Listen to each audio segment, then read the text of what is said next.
అమ్మ వచ్చే ఆహారం ఎంత రుచిగలదు, నాన్న తీసుకొచ్చే ఆహారం ఎంత రుచిగలదు, దేవుని స్వభావం చేత మనం చూడబోతున్నాము. దేవునికి మంచి కడుగుతాక అమ్మ వచ్చే ఆహారం ఇది ఎదుగుతుంది. నాన్న తీసుకొచ్చే ఆహారాన్ని బట్టి బిడ్డ ఆశగా ఉంటుంది. దేవుడు మన జీవితంతో కూడా దేవుడు మాట్లాడుతూ ఉన్నాడు. అమ్మ ఏం చేస్తుందంటే ఇంట్లో సిద్ధపరుస్తూ ఉంది ఆహారం. సిద్ధపరిచి బిడ్డను పెంచడానికి ఆహారాన్ని వండుతూ, ఆ వండే ఆహారం కొరకు బిడ్డలు కడుపు ఆకలితో ఎదురు చూస్తుంది. అంతేకాకుండా నాన్న తీసుకొచ్చే ఆహారం కొరకు ఆశతో ఎదురు చూస్తూ ఉంటారు. దేవుడికి మంచి కలిగిన అనేది ఈ రెండింటిని మించిన ఆహారము దేవుడు అనుగ్రహించే ఆహారం. దేవుడికి మహిమ కలిగిన ఈ రెండింటిని మించి దేవుడిచ్చే ఆహారం కొరకు మనం ఇంకేం చేయాలి? ఇప్పుడు రెండింటిలో ఏమండి అంటే ఆకలి ఉంది, ఆశ ఉంది. అయితే దేవుడు అనుగ్రహించే ఆహారం కొరకు ఇంకా మనం ఏం చేయాలంటే యోగ్యతను సంపాదించుకోవాలి. దేవుడికి మహిమ కలిగి ఆ యోగ్యతను సంపాదించుకుని దేవుని కృపగా చెప్పడంతో మనం ప్రార్థన సమయంలో ప్రభు మన జ్ఞాపకం చేసి ప్రేమ కలిగిన దేవుని దగ్గర మనం ఎక్కువ అనేకలను ప్రశ్నించడానికి యోగ్యత కలిగిన వారిగా ఉండాలంటే ఆశనే మన వద్దకు వచ్చి ఆశలు గుర్తిస్తూ ఉంది యోగ్యతను కలిగిస్తూ ఉంది. దేవునికి మహిమ కలుగునగా ఆ యోగ్యతను కలిగిస్తూ ఉన్నప్పుడు మనం ఇంకా మనం ఏ రీతిగా ఉండాలంటే దేవుని చేత ఆకలి కలిగిన వారంగా, దేవుని ఆహారం ఆకలి కలిగిన వారంగా, ఆశపడే వారంగా, ఇంకా యోగ్యమైన మార్గంలో తీసుకొని మనం ఎదురు చూసే వారంగా మనం ఉండాలి. అలాగే కలెక్టర్ బాల్సింది స్కూల్కి పంపించగానే కలెక్టర్ జాబ్ చేయడానికి యోగ్యుడని కాదు. ఆ బిడ్డని ఒక్కొక్క స్టెప్ ఎదుగుతూ ఉన్నారు. యోగ్యతను అవునంటారు కాదంటారు. యోగ్యతను సంపాదించుకున్నప్పుడే అక్కడికి వెళ్ళగలుగుతాం.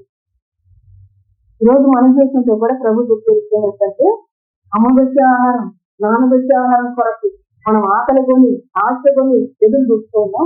వేసే ఆహారం ద్వారా యోగ్యులు దేవునికి మహిమ కలుగుతారు. దేవుని యోగ్యత అంటే దేవుని యొక్క సింహాసనం యొక్కకు చేరడానికి దేవునికి మహిమ కలుగుతారు. దేవుని నామ ఘనత కొరకు, దేవుని నామ కీర్తి కొరకు బ్రతకడానికి ఇది మనకు కావలసినది. దేవునికి మహిమ కలుగుతారు. క్రీస్తు యోచనందున ప్రతిష్ఠత ఈ 3 విషయాలు మనసులో పెట్టుకుని ఆశతో ఎదుర్కోవచ్చు. ఈ వాక్యాలను యోగ్యురాలుగా చేసుకోండి. ఈ వాక్యములను ఇక్కడ నుంచి ఈ కలెక్టర్ బలకం పట్టుకుని ఎన్ని దగ్గర నుంచి ఎక్కడ తీసుకెళ్ళండి? కలెక్టర్ దగ్గర అంటే ఉన్నత స్థాయికి తీసుకెళ్ళి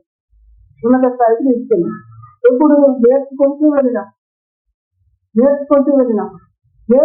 వెళ్ళే సమయంలో ఇంకా మనకేం జరుగుతున్నాయి? పరీక్షలు వచ్చుకోండి. ఆ పరీక్షలు రావచ్చు. పరీక్షలో మనం జయం పొందుతూ ఉన్నప్పుడు ఆ ఉన్నత స్థితికి వెళ్ళగలరు. ఈరోజు మన జీవితంలో ప్రభుత్వం దేవుని ఇంటికి వచ్చి మనం నేర్చుకునే వారిగా, దేవుని ఇంటికి వచ్చి మనం ధన్యులం అవ్వాలి. ఎప్పుడు ధన్యత మనకు దొరుకుతుంది? పరీక్షలో పాస్ అయినా. ఆ రీతిగా దేవుడు మనకు సహాయం చేస్తుంది.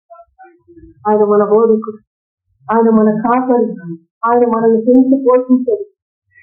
ఆ పెంచి పోషించే దేవుడు యోగ్యతను మనకు అనుగ్రహిస్తూ ఉన్నారని మనం తెలుసుకుని దేవుడికి అనపచ్చరిగా ఉంటూ ఉన్నామా? ఆచారంగా అలవాటుగా దేవుడి సన్నిధికి వెళ్ళి చేసేవారు. ఒక రోజు మన దేవుడి సన్నిధికి వెళ్ళామంటే యోగ్యతను సంపాదించుకోవచ్చు. చెవి బట్టి దేవుడు మాటలు ఇస్తే యోగ్యతను సంపాదించు. బిడ్డ స్కూల్కి వెళ్తూ ఉన్నాడంటే యోగ్యతను సంపాదించుకున్నారు. కాలం గడిచే అవునా? మీరందరూ అక్కడ అవును. అయితే దేవుని యొక్క వాక్యం లోతుగా మనకు అర్థమయ్యేటట్టుగా ఈ విషయం మనకు జ్ఞాపకం చేస్తుంది. సన్నిధికి వెళ్ళి మనము సుఖాపుతో సన్నిధికి వెళ్ళి దేవుని గురించిన సంగతులు తెలుసుకోలేని రీతిగా మనం వచ్చి మనం ఏం పోగొట్టుకున్నాం? ఇది యోగ్యతను పోగొట్టుకున్నాం. యోగ్యతను పోగొట్టుకునే వారిగా ఉంటాం, సంపాదించుకునే వారిగా అలా చెప్తున్నారు సార్. సంపాదించుకోవటానికి నువ్వు క్రమంగా వెళ్ళాలి. క్లాసులో చేస్తే ఐటీ రాసించు, అక్కడ చేసిన కల్లోడు కలెక్టర్ దగ్గరికి వెళ్ళి కూర్చుంటానంటే కుదరదు. వెళ్ళాలి, రోజు స్కూల్ కన్నా నేర్చుకో. ఉపాధ్యాయులు చెప్పేది విన్నాను, నేర్చుకున్నప్పుడు ఆ బిడ్డ దినదినము ఆ విద్యలో ఏమవుతున్నాడంటే ఇది జ్ఞానాన్ని సంపాదించుకోవాలి. ఈ లోక సంఖ్య ఎందుకు చెప్పాల్సి వస్తుందంటే మనము దేవుడి మాటలు చేతగా అర్థం చేస్తాం, మళ్ళా జ్ఞాపకం చేస్తాం. ఇప్పుడు ప్రభు దగ్గరికి వచ్చి కూడా వాళ్ళు నేర్పించిన దాన్ని బట్టి మనము ఈ మార్గము అని తెలుసుకుంటున్నాం. ఈ మార్గంలో కూడా వెళ్ళాలి అంటే ఇంకా మనకు ఏమవసరమై ఉంది మీరు చెప్పండి ఒకసారి. మార్గంలో కూడా వెళ్ళాలంటే ఏమవసరమైంది? అభ్యాసం అవసరం. వెరీ గుడ్ అంటున్నాడు దేవుడికి మంచి కలుగుతారు. ఇంకా ఆ బిడ్డకి 100 మార్కులు వేసాను అంటారు. అభ్యాసం అవసరం అంటే రోజు కూడా నేర్చుకోండి. బ్రతుకు దినములన్నిటిలో కూడా నేర్చుకోండి. క్రీస్తు యేసునందున కృప చేత ఈ భాగ్యమును మనం సంపాదించుకోవటానికి ప్రభు మనల్ని జీవించిన దేవుని దగ్గర నేను ధన్యురాలుగా బ్రతుకాలి, యోగ్యురాలుగా బ్రతకాలి అంటే ఈ అభ్యాసము నాకు అవసరము, ఈ సాధకము నాకు అవసరము.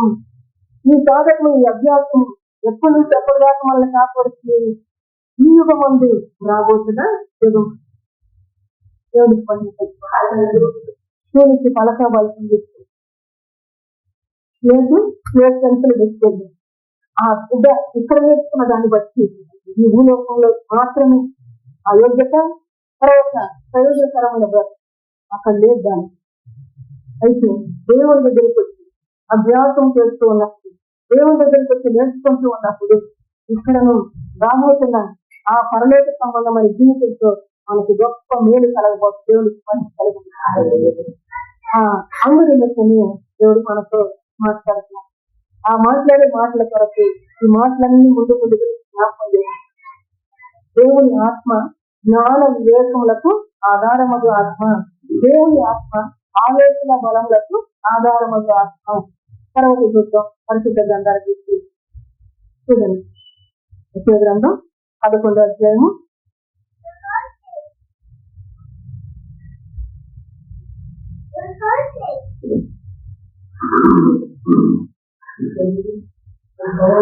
8 యెహోవా యెడల భయభక్తులను పుట్టించు ఆత్మ అతని మీద నిలుచును. దేవునికి మంచి కలిగిన మొదట జ్ఞాన వివేకములకు ఆధారము ఆత్మను అని మాకు జ్ఞాపకం చేస్తూ వచ్చారు. ఆలోచన బలములకు ఆధారము ఆత్మ చేతం అలంకరణ మన సావులను చెప్తూ వచ్చారు. తెలుగుని యెహోవా యెడల భయభక్తులను పుట్టించు ఆత్మ అతని మీద నిలుచు. దేవునికి మహిమ కలిగిన నుండి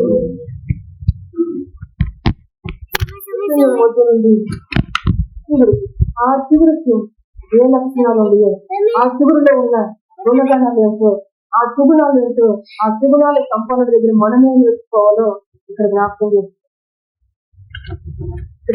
చేసుకోవాలి. ఆయనకి జ్ఞానం ఉంది, ఆయనకి వివేకం, ఆయనకు ఆలోచన ఉంది, ఆయనకు బలము, ఆయనకు తెలివి ఉంది, ఆయనకు భయభక్తులు కలిగిన ఆత్మ ఆయన మీద నిలుస్తున్నాం. ప్రేమ కలిగిన దేవుడు చెప్తున్నాడు. దేవుని ఇంటికి వచ్చిన మన జీవితం దేవుని సన్నిధికి వచ్చి రోజు మనం వచ్చి మరుసటి రోజు దేవుని సన్నిధికి వచ్చి అలా మరుసటి రోజు దేవుని సన్నిధికి వచ్చి ఏమేమి మనం నేర్చుకోవాలి, ఏ రీతిగా మనం అలంకరించబడాలి అనేది జ్ఞాపకం చేస్తూ కూర్చోవాలి. దేవునికి ఉన్న జ్ఞాన వివేకము మనుషులకు ఉంటాయా ఉంది. కనుక దేవుని దగ్గర మనం ఏం చేయాలి?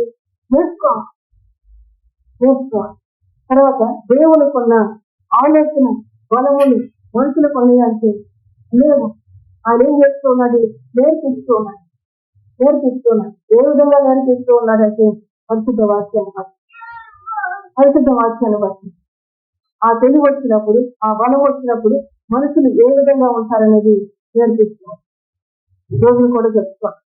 తెలివి ఎక్కడ దొరుకుతుంది మనకు? దేవుని దేవుని యొక్క వాక్యం అంటుంది. దేవుని యొక్క వాక్ ప్రత్యక్షమైతే తెలివి లేని వారికి తెలివి కలుగును. తెలివి కలుగు. దేవుని యొక్క వాక్ ప్రత్యక్షమై ఏం చేస్తున్నాడు? తెలివి లేని వాళ్ళకి తెలివినిస్తుంది. తెలివినిచ్చే ఈ వాక్కుని మనం తిరస్కరిస్తే, అందుకే ముందుగా చెప్పాడు మనం తీసుకోవాల్సిన జాగ్రత్త. సమ్మతి పడే వారిగా ఉన్నారు. సమ్మతి పడి ఇంకా మనము మన మనసును దృఢం చేస్తాం. దృఢం చేసుకునే దాని కొరకు దేవుడు చెప్తాం.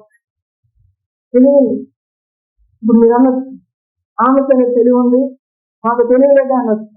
నాకు తెలియలేదని నేను చెప్తున్నా. తెలివి చేస్తాను. ఆయన తెలివై ఉన్నాడు, ఆయనే జ్ఞానం అయ్యాడు, ఆయనకుంది. ఆయన దగ్గర మనం నేర్చుకోవాల్సిన, ఆయన అడిగి పొందవలసిన వారు, ఆయన అడిగి సంపాదించుకోవాల్సిన వారు, సంపాదించుకోవటానికి మనం ఇక్కడ తీసుకొచ్చారు దేవుడు. సంపాదించుకోవటానికి నన్ను నిలబెట్టుకుని దేవుడు నాకు మీకు నేర్పిస్తున్నాడు. దేవుడికి మహిమ కలిగిన ఇదే సముద్రుడు సేవకులంటే తెలివి కలిగి జ్ఞానం కలిగి ఉండాలి కదా. మరి ఇదేట్లా వ్యక్తి సేవకుడి దగ్గరికి తీసుకెళ్తారు. ఇప్పుడు మా సేవకుడి దగ్గర దేవుని సేవకుడిగా, సేవకుడు అంటే సువార్త ప్రకటించే వాళ్ళు కదా, దేవుని సేవించే ప్రజలు కూడా దేవుని సేవకుడు, దేవుడికి మంచి అయితే దేవుని భక్తుడి దగ్గరికి వెళ్తే ఆయన పుట్టిన నుంచి ఎవరు సేవిస్తూ ఉన్నారు, ఎవరు ఎందుకు భయభక్తులు కలిగి ఉన్నారు, దేవుని ఎందుకు వెయ్యి ప్రశ్నలు వేసిన నా దగ్గర ఒక్కదానికి కూడా సమాధానం. ఎవరైనా దేవుని ఆజ్ఞలు కలిగిపోతున్నారు, దేవుని యొక్క అభిప్రాయాన్ని తన అభిప్రాయం కంటే ఎక్కువ చేసుకున్నారు, దేవుడికి ఆజ్ఞలను అనుసరిస్తూ ఉన్నాడు అని దేవుడి ప్రశ్నిస్తే జవాబు. ఈరోజు మన జీవితంతో కూడా దేవుడు మనల్ని అలంకరిస్తూ, భయపడద్దు, బాధపడద్దు. అలంకరణ మనకు కావాలి. అలంకరణ కలిగి మనం బ్రతకడానికి ఆ యోగ భక్తుల దగ్గరికి వెళ్తే అతని జీవితం గురించి కొన్ని విషయాలు మనకు జ్ఞాపకం చేస్తాం. తను నేను ఈ పట్టణమును ధనవంతుడిని, ఈ పట్టణములో దేవుని ఎడల భయభక్తులు కలిగిన వ్యక్తిని, లేకపోతే ఈ పట్టణంలో నేను గొప్పవాడిగా ఉన్నానని చెప్పేసి తను అనుకోలేదు కానీ దేవుడు చెప్తాను. దేవుడు అతని గురించి చెప్తాను. చెప్పిన ఆ బిడ్డ దేవుడు ప్రశ్నిస్తే తను సంపాదించుకోవాలంటే జ్ఞానం కావాలా లేదా? కావాలి. తర్వాత మరి ఉన్నతంగా బ్రతకాలంటే తెలివి కావాలా లేదా? కావాలి. మరి తెలిసిన వ్యక్తి దేవుడు ప్రశ్నిస్తే ఎందుకు సమాధానం చెప్తున్నా?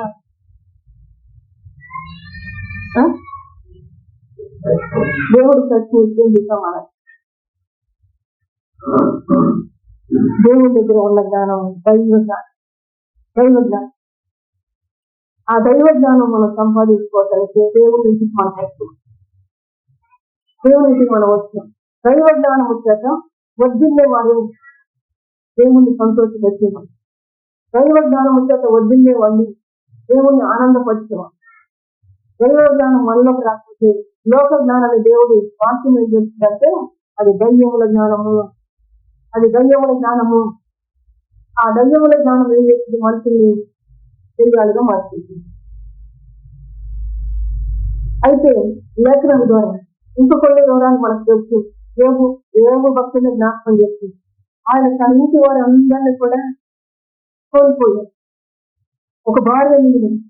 ఆ భార్య తన ప్రాణానికి ఏమైనా నెమ్మది వస్తుందా అంటే నెమ్మది వస్తుంది. అయితే ఇప్పుడు ఇన్ని సంపాదించుకున్న వ్యక్తి, ఇన్ని సంపాదించుకోవడానికి తనకు తెలివి ఉంది, జ్ఞానం ఉంది, గొప్పగా బ్రతకడానికి తెలివి ఉంది, జ్ఞానం ఉంది, బిడ్డలు దాచుకోవటానికి జ్ఞానం ఉందా అంటే జ్ఞానం ఉంది.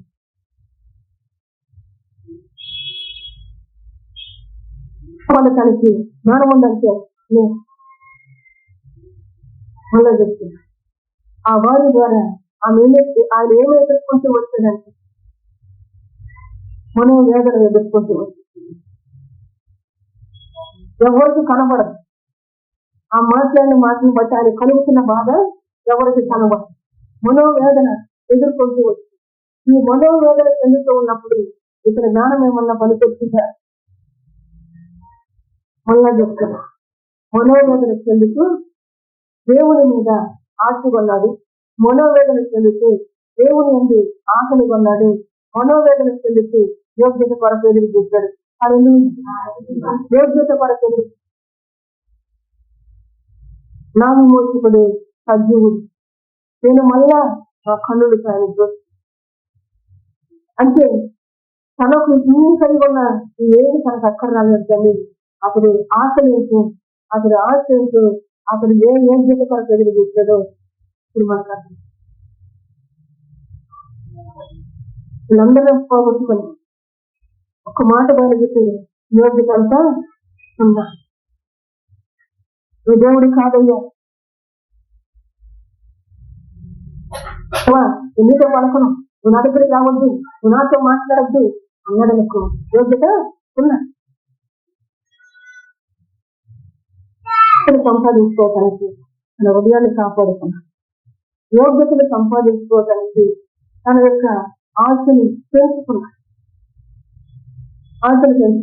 ఆ ఆశను పెంచుకున్న భక్తుని జీవితంలో కష్టపడుతూ ఉన్నాడు, శ్రమ పడుతూ ఉన్నాడు, వ్యాధితో నలిగిపోతూ ఉన్నాడు, మరి మనుషుల మాటలతో గాయపరచబడు అయినను అతని యొక్క నిరీక్షణంతా యేసు కొరకు, అతని యొక్క నిరీక్షణంతా అతన్ని విమోచించే దేవుని కొరకు కలిగి ఉన్నాడు.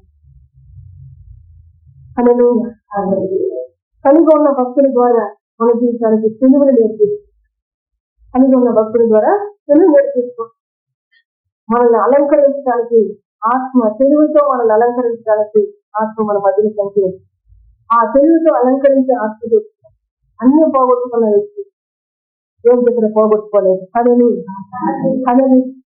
అన్ని పోగొట్టుకున్న వ్యక్తి యోగ్యతను పోగొట్టు. భూమి మీదకి దేవుడు ఎందుకు ఉంచాడో మనకు పరిశుద్ధ గ్రంథం చెప్తుంది. భూమి మీదకి మనల్ని పుట్టించిన దేవుడు మనం మధ్యపరచడానికి కలిగి చేస్తున్నాం. అయితే యోగ్యతను కాపాడుకుంటూ ఈరోజు మనకు అంటే రాష్ట్రం అంటే రాష్ట్రం యోగ్యతను కాపాడుకునేవారు యోగ యొక్క జీవితాన్ని బట్టి మనకు చెబుతూ ఇంకా కొన్ని విషయాలు జ్ఞాపకం చేయబోతాం. ప్రేమ కలిగిన దేవుడు ఆ జీవితంలో నుంచి తన యొక్క ప్రవర్తన బట్టి మన కొరకు మనతో మన నేర్పిస్తూ మనల్ని గాయపరిచిన వారి కొరకు యోగ ఏం చేస్తూ వచ్చారు? ప్రార్థన చేస్తూ అయితే దేవుడు కూడా ఏం చేస్తూ వచ్చాడు? దేవు ప్రార్థన ఆలోచించాలి. ఎందుకు ఆలోచించాడు? ఇప్పుడు చెప్పండి, ఎందుకు ఆలోచించాడు? యోగ్యతను కాపాడుకుంటూ నిరీక్షను కాపాడుకుంటూ వచ్చి ఆశని ఇంకా పెంచుకుంటూ వచ్చి ఆకలి ఇంకా ఎక్కువైపోయింది. ఇవన్నీ ఆయనలో పైకి ఎగురుతూనే ఉండి ఎత్తుగా ఎదిగిపోతూనే ఉంది. కానీ ఆయన తగ్గిపోయింది. దేవుని ఇంటికి వచ్చిన మనసు కూడా మన హృదయాలను పరిచయం చేస్తూ ఉంటాం, వాళ్ళ పరీక్షిస్తూ ఉంటాం, వాళ్ళ గడ్డిస్తూ ఉంటాం, బుద్ధి చెప్తూ ఉంటాం, జ్ఞానవాకులు ఇస్తూ ఉంటాం, తెలివిదైన వాక్యం ఇస్తూ ఉంటాం. ఇవన్నీ చేసుకుని మనం యోగ్యులమా అయోగ్యులు అనేది కూడా చూస్తూ ఉంటాం. అయోగ్యమైన స్థితిని మనము తెచ్చుకునే వారిగా కాక యోగ్యతను సంపాదించుకునే వారిగా మన ముందుగా ఆ యోగ్యత కొరకు ఇప్పుడు దేవుడు యోగుని కాపాడుతూ ఎట్లా కాపాడుతూ వచ్చి యోగు నిరీక్ష అంతేకాదు యోగు నోటి మాటల్లో కానీ తర్వాత యోగు రహస్యంగా కానీ తనలో ఏదో కనపడుతుంది.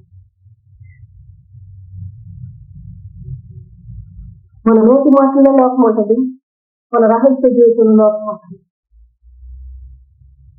యోగు మంచాడు, మనం మంచాడు. ఇప్పుడు ఆయన మంచి కాపాడుతూ వచ్చాడు. ఆ మంచితనాన్ని మనం నేర్చుకోవాలని చెప్పి, ఆ తెలుగుని మనం నేర్చుకోవాలని చెప్పి రహస్యంగా నేను ఆ సృష్టిని చూసి కానీ రహస్యంగా నేను ఆ దీపాన్ని చూసి కానీ నేను ముద్దులాడలేదా? తన రహస్య జీవితాన్ని కూడా ఎవరు చూస్తున్నారు? దేవుడు చూస్తున్నాడు కనుక దేవుని కాపాడుతూ దేవుని చెప్తున్నంత నాగేది రేపు ఆలోచనంత నాగేది కాపాడుతూ రోజు మన జీవితాలతో మాట్లాడుతున్న మహిమ కలిగిన దేవుడు, ప్రభావం కలిగిన దేవుడు. ఆ ప్రభావం కలిగిన దేవుడు దేవుని ఆత్మ మన బలపరుస్తూ దేవుని కృప చేత మనల్ని వదిలింపజేస్తూ మన బ్రతికిస్తూ ఆ బ్రతికించే ఆత్మ దగ్గర బాగుగా బ్రతకడానికి దేవుడి సెలవిస్తూ ఈ మాటలు మనకు అందిస్తారు. దేవుని దగ్గరకు వచ్చిన వాళ్ళని కొంచెం బ్రతికించి కొంచెం బాగుగా బ్రతికించేది. అందుకే చెప్తూ వచ్చి ఎరుసలేమును బాగుగా కట్టేది. ఎరుసలేము అనగా 4 గోడలు అంతేనా? ఎరుసలేము అనగా అవునా? ఎరుసలేము అనగా మనం కోరుకున్న స్థానం, మనం ఆత్మ చేస్తుంది. మీ హృదయాన్ని ఆయన కోరుకోండి. మీ హృదయంలో దేవుని ఆలయంగా కోరుకు దాన్ని కట్టడానికి ఆయన బాగుగా కట్టేది. అల్లా తప్పగా కట్టే దేవుడుగా బాగుగా కట్టే దేవుడు శ్రేష్టమైన పదార్థాన్ని ఉపయోగిస్తారు, శ్రేష్టమైన మెటీరియల్ ఉపయోగిస్తారు. కనుక ఇప్పుడు మనకు దేవుడు అందిస్తున్న మెటీరియల్ ఎటువంటిది? శ్రేష్టమైన పదార్థం దేవుడికి మనసు కలిగిన కనుక అసలు శ్రేష్టత లేనిదిగా ఎంచుకోవచ్చు. దేవుని యొక్క లేఖనాలు మనం చూసినప్పుడు పరిశుద్ధ వాక్యంలో చూడండి ఒకసారి ఎఫెసీ పత్రిక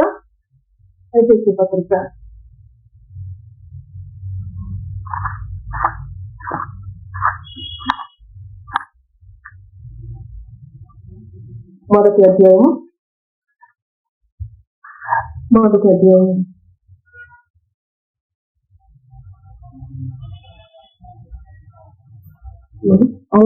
వచనం చదవండి.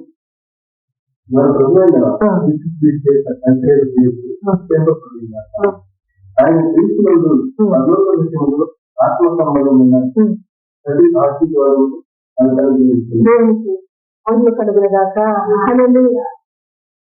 మనకు పరలోక సంబంధమైన ఆశీర్వాదాన్ని ఆయన మనకు అనుగ్రహిస్తూ ఉంటాడు.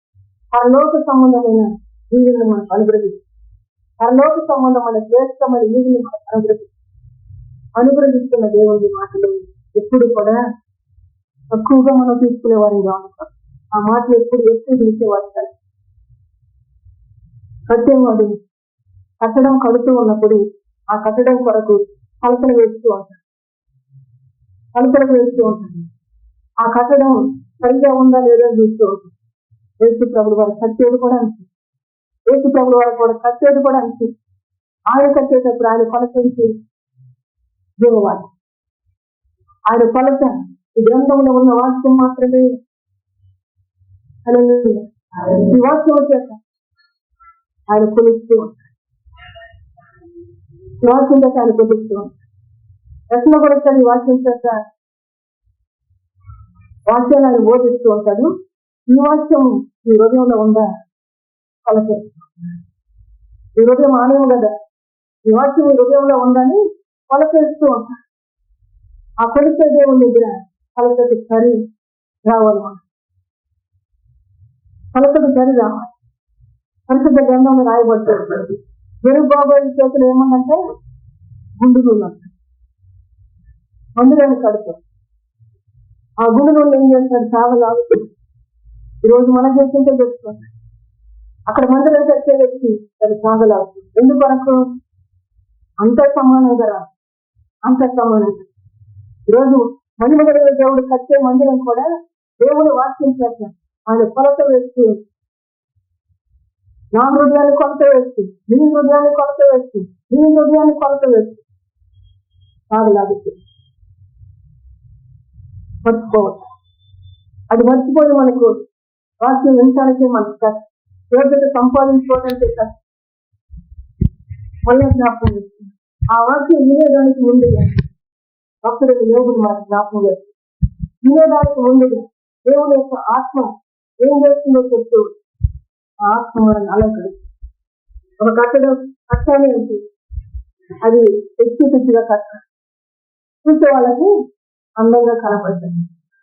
ఇంట్లో నివాసం చేసే వాళ్ళకి అందంగా ఉండేటట్టు అట్లా కట్టారు. లేకపోతే ఈ మూలకు రాయి కట్టి ఆ మూలకు రాయి కట్టి ఇంట్లో అంటారు. అంటారా? అనరు కదా. దేవుని ఆత్మ కూడా మన జీవితాన్ని అంత చక్కగా సరిచేసే ఆత్మ. దేవుని ఆత్మ మన జీవితాన్ని అంత చిన్నగా నడిపే ఆత్మ. దేవునికి మహిమ కలుగునగా. ఈ గనుడైన దేవుడు ఇప్పుడు మన జీవితాన్ని పరలోకం నుంచి దేవుడు ఎటువంటి తీసుకొస్తాడంటే అక్కడ ఆశీర్వాదాన్ని మనకు తీసుకొచ్చి మనకు నేర్పిస్తాం. ఈ మాటలు నీ నిమిషంలోకి వస్తే నీకేం కలుగుతుంది? ఆశీర్వాదం కలుగుతుంది. ఈ మాటలు నీ నిమిషంలోకి వస్తే నీకేం కలుగుతుంది అంటే మేలు కలుగుతుంది. అందుకే నా మాట శ్రద్ధగా వినండి, మీకు ఎంతో మేలండి. ఎంతో దేవుని యొక్క లేఖనాన్ని చర్చించి మరొక దాంట్లోకి మనం తీసుకెళ్తలేదు. లేఖనంలో ఉన్న మాటలు, ఆ లేఖనంలో ఉన్న మాటలు కరెక్టే దేవుడు మళ్ళా జ్ఞాపకం. ఆ గుండు నూనెను ఎందుకు తీసుకున్నాడంటే ఈ రాళ్ళన్నీ చక్కగా ఉండగా లేవని. ఆ గుండు అక్కడ పెడితే అది ఎట్లా ఉంటుంది? సమానం. ఈరోజు దేవుని మందిరంగా ఆయన కట్టే పిల్లలు కూడా ఎక్కువ తక్కువ సమానం. ఏ సమాన సాధ్యానికి క్రీస్తు యేసుకు కలిగిన సంపూర్ణ వాక్యం చెప్తుంది. పరిశుద్ధ వాక్యం చూడండి. ఇది ఎఫెసీ పత్రిక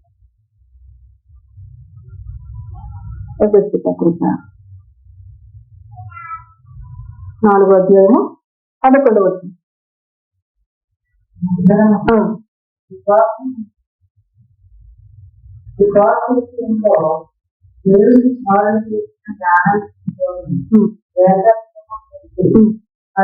సంపూర్ణ మగు వరకు అనగా క్రీస్తుకు కలిగిన సంపూర్ణతకు సమానమైన సంపూర్ణత కలవాడ మగు వరకు ఆయన ఇలాగూ నియమించారు. హల్లెలూయా. మంచి దేవుడు. ఆ మంచి దేవుడు ఎవరి కొరకు చేస్తున్నాడు? మన కొరకు చేసుకున్నాడు. మన కొరకు అంటే ఒకళ్ళమో అందరం. మరి అందరి కొరకు ఏం చేస్తున్నాడు?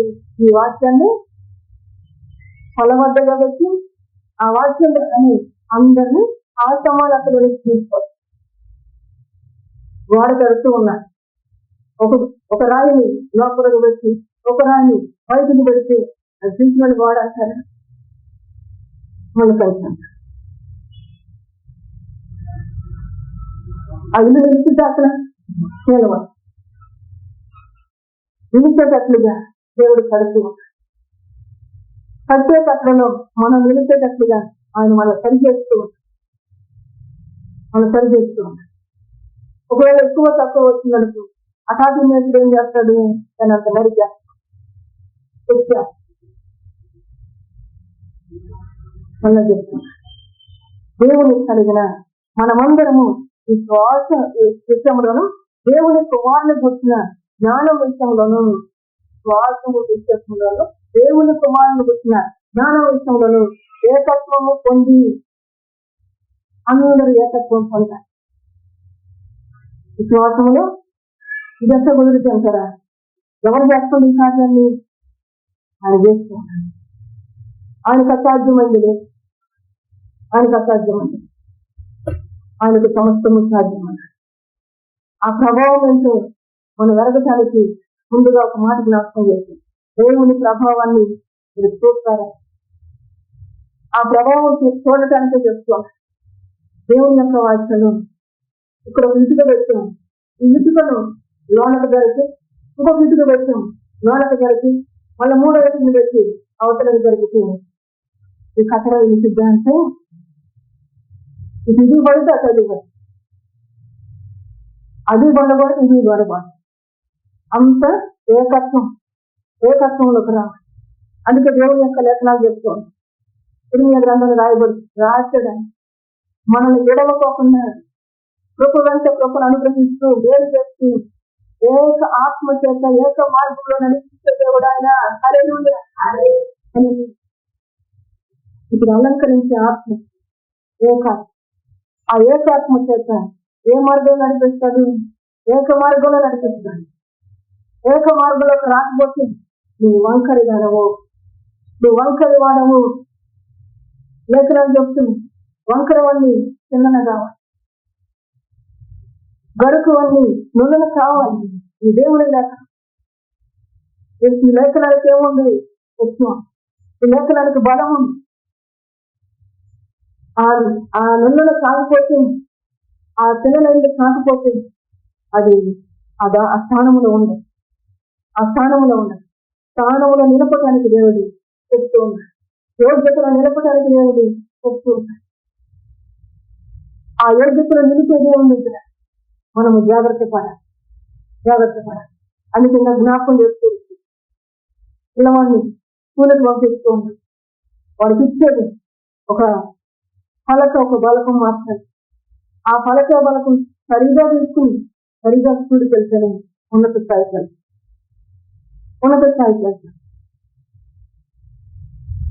ఇప్పుడు నేను చదవలేదు, నేను వెళ్ళి అక్కడ గుర్తుంటానంటే నీకు చదివే రాదు. దాన్ని నీకు చదివే రాదు. అక్కడ గుర్తున్న వ్యక్తి ఏం చేస్తూ ఉంటాడు? కలెక్టర్ గారు తీసుకున్నాం. అక్కడ గుర్తున్న కలెక్టర్ ఏం చేస్తూ ఉంటాడు? అధికారంతో ఉంటాడు, ఏడుస్తూ ఉంటాడు. ఆయన పిల్లలకు ఆయన ఏమి ఇచ్చాడు? అధికారం ఇచ్చి ఏడేవారిగా ఉండాలంటే ఆయన మాటలు పట్టుకోవాలి. అని పట్టుకునే రీతిగా దేవుడు మన హృదయాన్ని సంధిస్తాడు. పట్టుకునే రీతిగా దేవుడు మన హృదయాన్ని చెప్పడినప్పుడు చేసుకో అని దేవుని లేఖనాన్ని రాటుగా మనకు అర్థమయ్యేటట్టుగా చెప్తారు. ఆయన ఏం చేస్తున్నారు?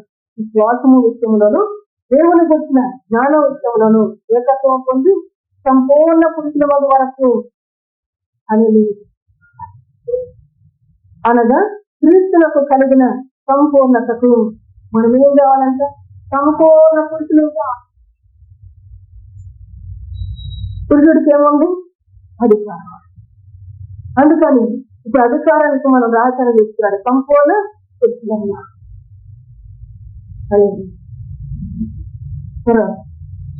అనగా క్రీస్తులకు కలిగిన సంపూర్ణతకు సమానమైన సంపూర్ణత గల వారం అది వరకు ఆయన ఇలాగూ నియమించను. అపోస్తులను, ప్రవక్తలను, తర్వాత సంఘ క్షేమాభివృద్ధి కొరకు బోధకులను కాపాడండి. మంచి దేవుడు మహిమగలిగినది. దేవుని యొక్క వార్తల దృష్టి అపోస్తులుగా ఆయన పంపబడుతూ వచ్చి తండ్రి దగ్గర. అదే రీతిగా క్రీస్తు అనే బండ మీద మనల్ని కట్టడానికి ఆయన కాపరిగా ఉన్నాడు. దేవుని పిల్లల్ని పాలించడానికి ఆయనే మనకి నాయకుడిగా ఉన్నాడు. దేవుని పిల్లల్ని పోషించడానికి ఆయనే మనకు పోషకుడిగా ఉన్నాడు. అన్ని ఆయన అయ్యున్నాడు. అన్నీ ఆయన అయ్యారు. ఆయనలాగా ఒక కాపరి, ఆయనలాగా ఒక బోధకుడు, ఆయనలాగా ఒక ప్రవక్త ఎప్పుడు తయారవుతారంటే ఇది సంపాదించుకున్నాడు. ఏకత్వాన్ని, ఏక మనసు, ఏకభావాన్ని, ఏక తాత్పర్యం మనలో ఉన్నాం. ఇవి రావాలి మనసులో. ఇవి రావాలని ఎప్పుడైనా మనం ప్రార్థన చేస్తామంటే అయ్యో వాళ్ళకంటే నన్ను ఎక్కువగా చూడాలి అనలేదు. వస్తా ఉంటుంది ఎట్లాంటి ఆలోచన. మా అన్నయ్య, నేను అమ్మాయి గురించి చెప్తున్నా, మా అన్నయ్య నెలకు 20,000 చేస్తున్నా, నేను 40,000 తేవాలి అనుకున్నాను. చెప్తున్నాను ఇప్పుడు ఎక్కడ వాళ్ళ దగ్గర ఏ తత్వం ఉందంటే ఈ తత్వ అంటే సత్యంగా అది దేవుని యొక్క వాక్యం చేస్తుంది. అందరూ కూడా ఏకత్వం కలిగి ఉంటారు. ఏకత్వం కలిగి ఉండాలి అంటే మళ్ళా జ్ఞాపకం చేస్తున్నాం. వాక్యమే మనం ఏక మార్గంలో పెట్టేది, వాక్యమే మనల్ని ఏక మార్గంలో నడిపించేది. వాక్యం లేకుండా ఈ ఏకత్వం మన హృదయంలోకి రాదు. ఆ వాక్యం కావాలి అంటే దేవుని ఇంటికి ఆశ్చర్యం రావాలి. ఆ వాక్యం కావాలి అంటే ఆకలి కొని రావాలి. ఆ వాక్యం ద్వారానే ఈ ఏకత్వం అని యోగ్యతను మనం సంపాదించుకుంటాం. ఈ సంపాదించుకున్న దాన్ని బట్టి ఆయన సంపూర్ణ కృషిగా ఈ సంపాదిస్తున్న దాన్ని బట్టి ఆయన సంపూర్ణతకు సమానత అంటున్నారు. కనుక మనకు తెలియరాటని తెలియగలిగిన ఆత్మ అలంకరిస్తే ఈ విషయాన్ని మనం జ్ఞాపకం చేస్తుంది. అని ఈ మాటలు మనకు జ్ఞాపకం చేసిన దేవుని కృప చేత మనందరి జీవితాన్ని ఆయన కాపాడేటట్టు ఎప్పటి నుంచి ఎప్పటిదాకా మనం పుట్టినప్పటి దగ్గర నుంచి మరణించేంత వారు సదాకాలం కాపాడేటట్టు ఆయన మనకు తోడై ఉన్నాడు. ఆయన మనకు తోడై ఉన్నాడు. ఆ సదాకాలం కాపాడే దేవుడు ఇంకేం పని చేస్తూ ఉన్నాడు? లేఖనాలను చూస్తే యోగా పత్రికలో పాదము తొట్టిల్లక పాదము తొట్టిల్లక ఎందుకు తొట్టిల్లిది పాదం అంటే యవ్వనుడు అంటే తప్పక తొట్టిల్ల కదండి. యవ్వనుడు అనగా యవ్వనం మనకు ఎటువంటిదంటే కొంచెం అట్లా చెప్పండి.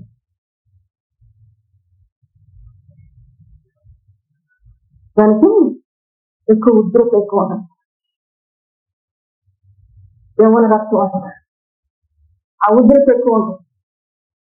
పోతే ఇదే మార్గం అంటారు, లేక అది మార్గం కాదంటారు. అయితే ఆ యవ్వనుడి శక్తి యవ్వనుడంటే వయసులో యవ్వనుడు కాదు. మీ మనసులో ఉన్న ఉద్రి, మీ మనసులో ఉన్న నెమ్మదైన పరిస్థితి. అందుకే రెహబాము యవ్వనుడు ఆలోచన చేసి ఏం చేశాడు? రాజ్యాన్ని కోల్పోతూ ఉన్నాడు. యవ్వనుడు ఏం చేశారు? ఎటువంటి ఆలోచన చేశారు? ఇక్కడ మీ నాన్నకంటే ఎక్కువ చేస్తాను చెప్పరా అన్న ఇలా ఆలోచించాలి. కొట్టుకుపోకుండా బ్రతికించడానికి మనల్ని కాపాడేది వాడు. బ్రతికించాలి అంటే మనకు ఆయన బోధ చేయాలి. బ్రతికించాలి అంటే ఆయన ఆరోగ్యకరమైన బోధన మనం వినాలి అని ఆ ఆరోగ్యకరమైన బోధన మనం వింటే దేవుని గణపరిచే వారిగా ఉండాలి. గణపరుస్తూ ఉన్నప్పుడు ఇంకా నిలబడటానికి సంతోషపడితే ఏం చేస్తాడు? ఇంకా యోగ్యతలు యవ్వనుడు అమ్మ నాన్న మాట అంటే అమ్మ నాన్న వండింది తెలుసున్నారు.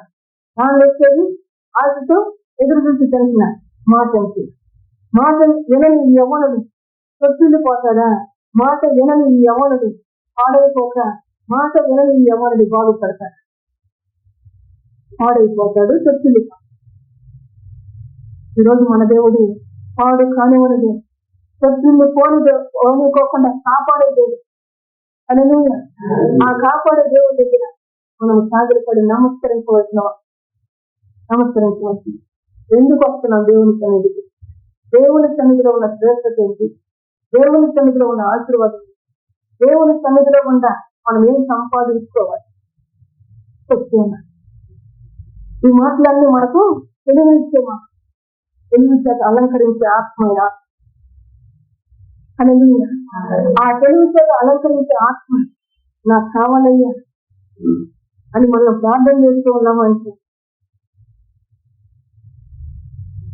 నేను కలెక్టర్లో కూర్చోవాలని ప్రార్థన చేయాలి. నేను నీ దగ్గరకు వచ్చేయాలని ప్రార్థన చేస్తాను. నేను నీతో ఉండిపోవాలని ప్రార్థన చేస్తాను. ఉండాలి అంటే ఇది మార్గం అంటున్నారు. ఉండాలి అంటే ఇది యోగ్యత అంటున్నారు. ఉండాలి అంటే ఇది సత్యము అంటున్నారు. ఈ సత్యం ఉండవల్ల ఈ యోగ్యతను మనం దేవుని కృప మనల్ని ఆవరించిన కృప. ఆ కృప నుండి నమ్మిక ఉంచిన వాడు ధన్యుడు. ఆ కృప నుండి నమ్మిక ఉంచిన వ్యక్తి అని ఆ ధన్యతను మనం సంపాదించబట్టి ప్రభు రోజులలో ఫలించేవారు ఇంకా ప్రభు వద్ద ఫలించేవారు ఇంకా. అప్పుడు మన ద్వారా తండ్రికి మహిమ కలుగుతారు. దేవుడు ఎక్కడ ఎకరాలు చెప్తున్నారు. ఆయన తండ్రి దేవుడి మాట కుమారుడు విని తండ్రి మాటకు లోబడి తండ్రి చిత్తాన్ని నెరవేర్చి తండ్రిని మహిమపరుస్తుంది. మన ద్వారా ఆయనకు మహిమ కలగాలంటే ఇవన్నీ కూడా మనం వినాలి కదా, ఇవన్నీ నేర్చుకోవాలి కదా, వీటిని అనుసరించాలి కదా. ఇవేమీ చేయకోకుండా ప్రభు నన్ను చూడగా నువ్వు వచ్చేది అంటే నన్ను ఎందుకు పిలుస్తున్నావు, నన్ను ఎందుకు పిలుస్తున్నావు నేర్పించే కాపరి దేవుని యొక్క ధనాన్ని నుంచి శ్రేష్టమైన దానిని నీకు ఇచ్చే దేవుడు ఈరోజు మాట్లాడేది. దేవుని యొక్క వాక్యం ఆయన ధననిధిలో నుంచి మనకు పంచి ఇచ్చేది, ఆయన ధననిధిలో నుంచి మనకు చదువు ఇచ్చే దేవుడు. అనేది ఆ ఇచ్చే దేవుని దగ్గర మనం పొందేవారిగా పొందాలి అంటే మనకేముండాలి? ఇప్పుడు చెప్పండి, యోగ్యత ఉండాలి. యోగ్యత ఉన్నప్పుడే ఆ జాబును పొందుకుంటారు. యోగ్యత ఉన్నప్పుడే ఆ ఉన్నత స్థితిని పొందుకుంటారు. యోగ్యత ఉన్నప్పుడే మనము కూడా మన యేసయ్య మన కొరకు సిద్ధపరచులస్తారు. మనము కూడా మన యేసయ్య ఏ సింహాసనం యొక్క ఉన్నా అక్కడగా యోగ్యతను సంపాదించుకోవాలి. మనం అది కావాలి. యోగ్యతను సంపాదించుకోవడానికి నేర్చుకోవాల్సిందే. పిల్లోని తీసి బుద్ధి తెచ్చుకోవాలి. చిన్నపిల్లోని తీసి బుద్ధి తెచ్చు. పిల్లోడు వెళ్తేనే పాప స్కూల్కి వెళ్తేనే నేర్చుకుంటుంది. మనం నేర్చుకోకుండా అడుగుతూ ఉంటాం, ఎన్నో అడుగుతూ ఉంటాం. ఆ అడిగే దాని గురించి మళ్ళీ జ్ఞాపకం చేస్తాం. ఇప్పుడు మనం ఏం అడగాలో చెప్పండి. ఆయన ఆత్మ అలంకరణ అడగాలి. ఆ ఆత్మ వచ్చి ఏం చేస్తుంది? జ్ఞాన వివేకం ఇస్తూ, ఆ ఆత్మ వచ్చి ఏం చేస్తుంది? ఆలోచన బలములను అనుగ్రహిస్తూ, ఆ ఆత్మ వచ్చి ఏం చేస్తుంది? తెలుగునిస్తూ ఉంటుంది. భయము కలిగి భక్తి కలిగి గట్టిగా భయము కలిగిన ఆత్మ చేత ఆత్మ మనలో నిలిపి కలిగినగా అని ఆ విధంగా దేవుడిని బ్రతకాలి. క్షేమకరమైన మాట దేవుడు మనకు అనుగ్రహిస్తుంది. ఇది నాకు క్షేమం కాదు అనేవాళ్ళు ఎవరైనా ఉంటే నీ చేయొచ్చు. అందరికీ క్షేమం. ఆయన మాట అందరికీ ఇష్టం. ఆయన మాట అందరికీ యోగ్యత కలిగిస్తుంది. ఏ యోగ్యత? సంపూర్ణ పురుషులు మగవారు అనేది ప్రేమ కలిగిన దేవుడి దగ్గర మన బ్రతుకు క్షేమం వద్ద కలిసి దేవుడు మనల్ని ఆ దీవించిన దేవుని దగ్గర క్షేమకరంగా మనం బ్రతకటానికి ఇంకొన్ని విషయాలు మన జ్ఞాపకం చేసి అని ముగ్గులో తీసుకుంది. ప్రేమమైన నేర్చే ప్రేమ చేత మనం వదిలించాలి. దేవుని దగ్గర మనం నేర్చుకుని వద్దులుతున్న మనం ఏం చేయాలి? మిగిలిన వారి కొరకు మిగిలిన వారి కొరకు ఇప్పుడు ఏసై దగ్గర మనవి చేయాలి. దేవుడు హనుమంతుడు నా మనవి ఆలోచించను.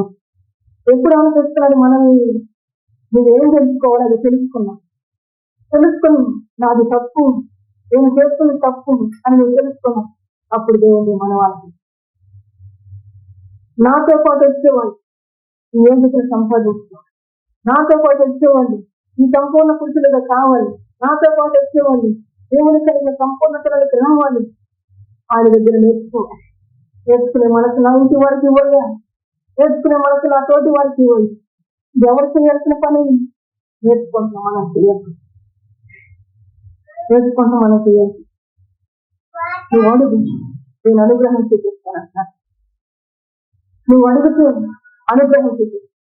దీనివల్ల నీకు తెలివి వచ్చింది, జ్ఞానం వచ్చింది అని నీకు తెలిస్తే నా ఇంటి వారికి కూడా ఈ తెలివి కావాలి, ఈ జ్ఞానం కావాలి. ఇప్పుడు ఎక్కడన్నా పలహారాలు పెడుతూ ఉన్నారనుకో, అక్కడ పోయి బాగా అలవాటు పలహారాలు పెట్టి అక్కడ పోయి ఏం చేస్తారంటే వాళ్ళ తెలియదు కాకుండా మా అమ్మకు పెట్టి, మా నాన్నకు పెట్టి, మా తాతకు పెట్టి అందరికి పెట్టించుకోవచ్చు. ఎందుకని అంటే పిల్లల యొక్క ఆశ. మా ఇంటికి ఎక్కువ తీసుకెళ్ళాలి. ఈరోజు ఎక్కడికి వచ్చిన మనం మన ఇంటికి తీసుకెళ్ళేటట్లుగా, ఈ వ్యాపారాన్ని మన ఇంటికి తీసుకెళ్ళేటట్లుగా దేవుడు మనల్ని బలపచ్చు. అంతేకాదు ఈ ఇంటికి ఎట్లా తీసుకెళ్ళి ప్రసాదిస్తారు. నీ మనసు నిండా దేవుడు తన మాట ద్వారా జ్ఞానముతోను తెలివితోను దేవుని భయముతోను ఆలోచన చెప్తూ నడిపించి ఇది నాకు ఇచ్చిన దేవుడు, నా తండ్రి చేయాలి, ఇది నాకు ఇచ్చిన దేవుడు, నా తోబుకు చేయాలి, ఇది నాకు ఇచ్చిన దేవుడు, నా ఇంటి వాళ్ళు. ఏ ఒక్కరు నేను అంటలేదమ్మా, అందరికి ఉండాలి, అందరికి ఉండాలి. తండ్రులు ఉండాలి, తోబుతువులు ఉండాలి, తల్లులు ఉండాలి, అందరికి ఉండాలి. అయితే దేవుని యొక్క వాక్యం నువ్వు నేర్చుకుంటున్నావు, నువ్వు నేర్చుకున్న దాన్ని బట్టి నేర్చుకొని తగిన కొరకు నీ ఇంటిలో పెద్ద కుమారుడు బాగా చదువుకుంటున్నాడు, రెండో కుమారుడు అదే కోపం నుంచి మౌనం ఉంటాను అన్ని కూడా రెట్ట చదువుకుంటున్నాడు. నువ్వు కూడా రెట్ట చదువుకో, బాగుపడుతుంది. అవసరం వచ్చైనా ఆ బిడ్డను కూడా బాగు చేయాలని, ఈ తల్లికి పక్షపాతం లేదు, ఆ బిడ్డను కూడా బాగు చేయాలని వచ్చే దేవుడు పడుతుంటే ఆ బిడ్డను బాగు చేయాలి. మళ్ళీ కన్నప్పుడు కూర్చులేదు నాకు అసలు నువ్వు రెడీ చేసి పెడితే దాని తీసేసి అటువంటి సమయంలో డబ్బులు బాగుపడతాము. ఎందుకు చెప్తున్నానంటే ఈ మాట అల్లేమనుకుంటుంది అంటే ఒక కుమారుడితోనే కాదు, వీళ్ళందరూ బాగుంటారు, వీళ్ళందరూ కూడా బాగున్నారు. ఏసయ్యా అల్లిలా ప్రేమించేది, ఆ తల్లిలో ప్రేమించేసుకున్నాను. నువ్వు బాగుపడుతున్నావు, నీ తోటి బిడ్డలు బాగుపడ, నువ్వు తెలుసుకుంటున్నావు, నీ తోటి బిడ్డలు తెలుసుకో. కాబట్టి నువ్వు ఏం చేయాలి? మనం చేయాలి ఆయన దగ్గర, విజ్ఞాపన చేయాలి ఆయన దగ్గర, రోదన చేయాలి ఆయన దగ్గర, అన్నింటి విడవాలి ఆయన దగ్గర. ఒక బిడ్డ చదువు, ఒక బిడ్డ చదవకపోతుంది, ఈ బిడ్డకు చదువు రాట్లేదు, నేనేం చెయ్యాలి అని నువ్వు చెప్పలు పడుతూ ఉంటాయి. చదువు ఎక్కడితో ఆగిపోయేది, ఇది నేర్చుకుంటే ఇది కలకాలం నువ్వు బ్రతుకుతూనే కాకుండా పరలోకములు బ్రతికే యోగ్యత కనుక ఇప్పుడు మరి విడిచిపెడతామని ఇంటి వారి కొరకు ప్రార్థన చేస్తాం. చెప్పిన దేవుడు చెట్టు విడిచిపెట్టడానికి నేను ఫలానా సమయంలో ఫలానా స్థలంలో నీకు చెప్పే నీ మాట నువ్వు అడగలే ఏం వాళ్ళంట నువ్వేం చెప్తావు? అప్పుడు అరోజు నేను విన్నానయ్యా, నేను తిన్నాను, నేను మంచిగా లేను, వాళ్ళు నేను పట్టించుకోలేదని చెప్తావాను. ఆ మాట చెప్పరాదు. దేవుని లేఖనాన్ని చెప్తుంది, నిన్ను వాళ్ళు నీ పొరుగు వాళ్ళని ప్రేమించు అన్న దేవుడు విడిచిపెట్టగా చెప్తున్నా. ఆ ప్రేమించే విధానం చెప్తున్నా. నా ఇంటిలో నా భర్తకు రావాలి జ్ఞానం, నా ఇంటిలో నా కుమారుడికి రావాలి జ్ఞానం, నా ఇంటిలో నా కుమార్తెకు రావాలి జ్ఞానం, నా ఇంటిలో ఆ తల్లికి రావాలి జ్ఞానం, నా ఇంటిలో ఆ తండ్రికి రావాలి జ్ఞానం. నువ్వు నేర్చుకున్నా ఏకత్వం రావాలి, ఏక విశ్వాసం రావాలి. నేను చెప్పాను ఈ మాటలు పరిశుద్ధ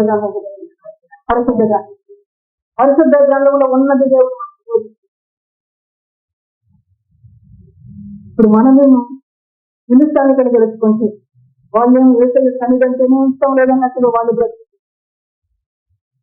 సంపూర్ణత మనించలే, ఏకత్వం మనించలే లేదు, ఏక విశ్వాసం మనించలే లేదు. మరి ఏక వ్యక్తి దేని కొరకు విశ్వాసం కనబడతాడు. ఈ ఇంట్లో విశ్వాసం ఉందా? ఈ ఇంట్లో విశ్వాసం ఉందా? ఆ ఇంట్లో విశ్వాసం ఉందా? ఇంట్లో ఏకత్వం ఉందా? ఆ ఇంట్లో ఏకత్వం ఉందా? ఇది రావాలి. ఏమీ రాకోకుండా నా ఇంట్లో నేను వచ్చేస్తానంటే నువ్వు పిల్లలు తెచ్చుకుని బతికే నువ్వైతే ఇంటి వారితో నువ్వన్నా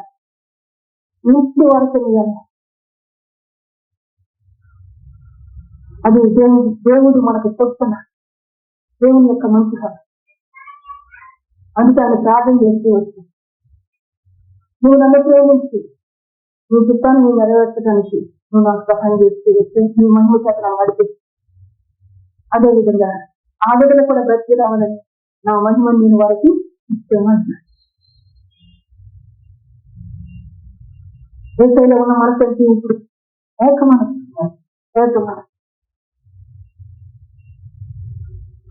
అపోస్తులైన పౌలు వచ్చే లేకపోతే లేదు, యోహాను వచ్చే లేకపోతే లేదు, ఆంధ్రలో వచ్చే లేకపోతే లేదు అంటున్నాను. అలాంటి ఆ మహిమను ఇచ్చే ఆ మహిమాత్మ ఈ రోజు మనల్ని బలపరుస్తుంది. ఆ మహిమ కలిగిన ఆత్మ ఈ రోజు మనల్ని బలపరుస్తుంది. దేవుని యొక్క లేఖనాలు కీడు నుండి తప్పించి మేలు చేసే లేఖనాలు అనేది ఆ మేలు చేసే విధంగా పోషించాడు. మేలు చేసే విధంగానే జీవించాడు. మేలు చేసే విధంగానే ప్రేమాన్ని ప్రవహింపజేస్తూ అనేది ఎవరికి సంతోషమని చెప్పారు. ఇంకా మళ్ళీ ఇంకోసారి అనేది ఆయన ప్రేమాన్ని ప్రవహించారు. దేవుని యొక్క ఉపకారం అందరికీ ఆయన ఉపకారం. ఆ ఉపకారం నాతోనే మిగిలిపోవాలని మనం అనుకుంటే మనం ఒక ఇచ్చేవాళ్ళని, నాతోనే ఉండిపోవాలి అని మనం అనుకుంటే మనం ఒక భ్రమలో ఉండిపోయేవాళ్ళం.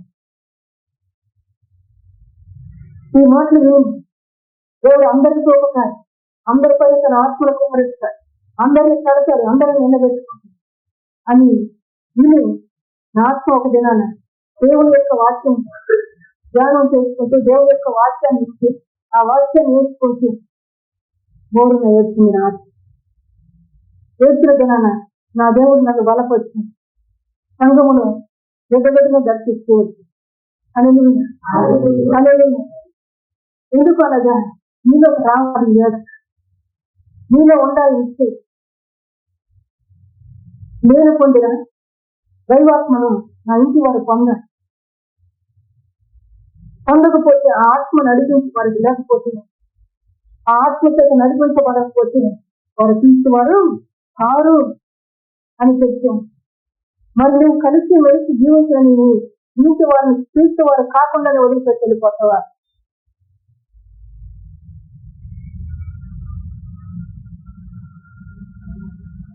తీర్చేవారు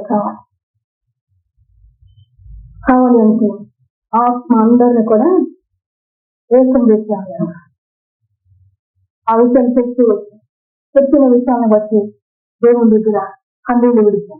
చెప్పిన విషయాన్ని బట్టి దేవునికి మనవి మన యొక్క విజ్ఞాపనలు చెప్పుకోండి. ఆయన ఆలోచించేది తన మందిరంలో ఏముందో చెప్పి ఆ ఉన్నదానికి చేస్తాను. ఆయన ప్రభావం కలిగిన దేవుడిగా రక్షించగలిగిన దేవుణ్ణి అన్న ఈరోజు సహోదరుని ఈ మాట విని నేను బ్రతుకుతూ ఉన్నాను అనుకుని మనం ఏం చేసింది? మళ్ళీ ఇద్దరం చేసి ఎందుకు వేస్తున్నాయి? మన ఉద్యోగం వేస్తుందా? దేవుడు చెప్తే ఆలోచన నా పిల్లలు కదా అంటే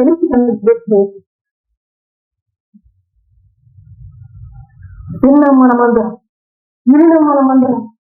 దేవుడి దగ్గర అయ్యా నా ఇంటి వారు తెలివచ్చిన నీవు నీ ఇంటి వారి కొరకు అడుగు, తెలివచ్చిన నీవు నీ తోబుట్టువుల కొరకు అడుగు, తెలివచ్చిన నీవు నీ రక్త సంబంధుల కొరకు అడుగు. దేవుని యొక్క లేఖనాలు చెప్తుంది నీ రక్త సంబంధుల కొరకు నువ్వేం చేయాలంటే కోటపడాలి. అంటే అడుగు మార్చుకునైన నీ రక్త సంబంధుల కొరకు విజ్ఞాపన చేయి. నీ రక్త సంబంధిత ఒకరు చెప్పొద్దు, వాక్యం చెప్తుంది విజ్ఞాపన ఉపవాసం. ఆ విధంగా చేస్తే దాని ఉపవాసం ముఖం తిప్పుకుంటే మరి వాక్యపు జాడలోనే మనం వెళ్ళాం, వాక్యపు నీడలోనే మనం వెళ్ళాం. ఆ జాడని విడిచిపెట్టి ఏదొక జాడలో మీరు వెళ్ళిపోతానంటే నువ్వు బాగుగా కట్టబడలేదంట. బాగుగా చేసే మహిమ కలిగిన దేవుడిగా మన మధ్యలో సంచరించి మనతో మాట్లాడుతుంది. ఆ దేవునికి నిత్యము మహిమ కలుగున దాక పరిశుద్ధ వచనం మనం ఇంటిగా జీవిస్తున్నాం. ప్రార్థన చేసుకున్నాం.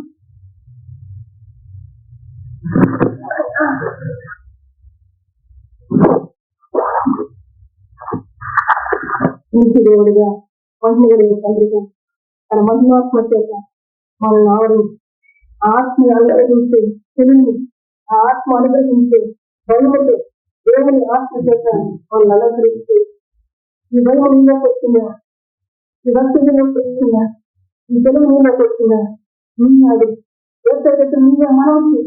అయ్యా గ్రహించే అయ్యా నా రక్షణ ఉంది, అయ్యా నా పిల్లలు మనందరికీ కూడా ఏకత్వం రావాలి, ఏక మార్గంలో మనసులు నడవాలి. బ్రతకలేదంటే బ్రతికే రీతిగానే మనసు పెట్టుకోవాలి, బ్రతికే రీతిగానే దేవుని నామాన్ని కనపడి ప్రార్థన విజ్ఞాపన చేద్దాం. ప్రేరేపించబడిన గదిలో ప్రార్థించే ప్రభునామాన్ని కనపడతాం. ప్రార్థన చేద్దాం. స్తోత్రం స్తోత్రం స్తోత్రం స్తోత్రం స్తోత్రం స్తోత్రం స్తోత్రం స్తోత్రం స్తోత్రం స్తోత్రం స్తోత్రం స్తోత్రం స్తోత్రం పరిశుద్ధుడా పరిశుద్ధుడా పరిశుద్ధుడా పరిశుద్ధుడా పరిశుద్ధుడా పరిశుద్ధుడా పరిశుద్ధుడా పరిశుద్ధుడా పరిశుద్ధుడా పరిశుద్ధుడా పరిశుద్ధుడా పరిశుద్ధుడా పరిశుద్ధుడా పరిశుద్ధుడా పరిశుద్ధుడా నీకు స్తోత్రము నీకు స్తోత్రము నీకు స్తోత్రము నీకు స్తోత్రము స్తోత్రము స్తోత్రము స్తోత్రం స్తోత్రం స్తోత్రం యేసయ్యా పరిశుద్ధ దేవా నీకు స్తోత్రము. కరుణించి కరుణించి కరుణించి నడిపిస్తున్న దేవా నీకు స్తోత్రము నీకు స్తోత్రము నీకు స్తోత్రము. దయనే దయనే దయనే చూపుతున్న దేవా నీకు స్తోత్రము నీకు స్తోత్రము స్తోత్రము స్తోత్రము. కృపా కనికరములు చూపిస్తున్న దేవా నీకు స్తోత్రము స్తోత్రము స్తోత్రము స్తోత్రము స్తోత్రము స్తోత్రము స్తోత్రము స్తోత్రము స్తోత్రము స్తోత్రము. నీవు నీతిని ప్రేమించి భక్తిహీనతను ద్వేషించుచున్నావు. కావున నా దేవుడు చలికాండల కంటే హెచ్చగునట్లుగా నన్ను ఆనంద తైలముతో అభిషేకించి ఉన్నాడు. నీ వస్త్రములెల్లా గోపరస వాసనే, అగరు వాసనే, లవంగి పట్ట వాసనే, దంతముతో కట్టిన నగరులలో దంతి వాద్యములను నిన్ను సంతోషపెట్టుచున్నవి. నీ దయనొందిన స్త్రీలలో రాజుల కుమార్తెలున్నారు. రాణి ఓఫీరు అపరంజితో అలంకరించుకొని నీ కుడి పార్శ్వమున నిలుచుచున్నది. స్తోత్రం స్తోత్రం స్తోత్రం స్తోత్రం స్తోత్రం స్తోత్రం స్తోత్రం స్తోత్రం స్తోత్రం స్తోత్రం స్తోత్రం స్తోత్రం స్తోత్రం. పరిశుద్ధుడా పరిశుద్ధుడా పరిశుద్ధ వాక్కుని ప్రభువా, పరిశుద్ధ వాక్కుని చదివించావు ప్రభువా, నీకు స్తోత్రము నీకు స్తోత్రము నీకు స్తోత్రము. పరిశుద్ధతను బోధించిన దేవా నీకు స్తోత్రము స్తోత్రము స్తోత్రము స్తోత్రము. ఆకలి ఆకలి ఆకలి ఆకలిని చూసిన దేవా నీకు స్తోత్రము నీకు స్తోత్రము నీకు స్తోత్రము.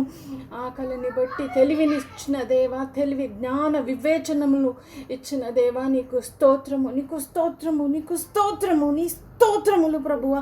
ఆ జ్ఞానముతో ఆ తెలివితో బ్రతుకుటకు తండ్రి నాయన నీ కృపను నీ దయను నీ వాత్సల్యతను చూపిస్తున్న దేవా నీకు స్తోత్రము నీకు స్తోత్రము నీకు స్తోత్రము నీకు స్తోత్రము. పరిశుద్ధుడా పరిశుద్ధుడా నీకు స్తోత్రము నీకు స్తోత్రము నీకు స్తోత్రము స్తోత్రము.